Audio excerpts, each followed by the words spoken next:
ರೂಪಲಿ ಗೌರಿ ಗಂಗೆ ಬಣ್ಣ ಬಣ್ಣದ ಚಿಟ್ಟೆ ಹಂಗೆ ನೋಡೋಕೆ ಸಾಲಾಗಿಲ್ಲ ಎರಡು ಕಣ್ಣು.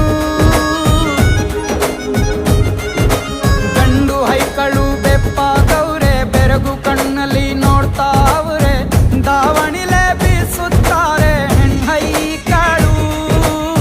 ರೊಟ್ಟಿ ಊಟ ಉಣ್ಣಂಗಿಲ್ಲ, ಹಬ್ಬದೂಟ ತಳ್ಳಂಗಿಲ್ಲ, ನೆಂಟ ಜಗಳ ಆಡಂಗಿಲ್ಲ ನಮ್ಮ ಊರಲ್ಲಿ.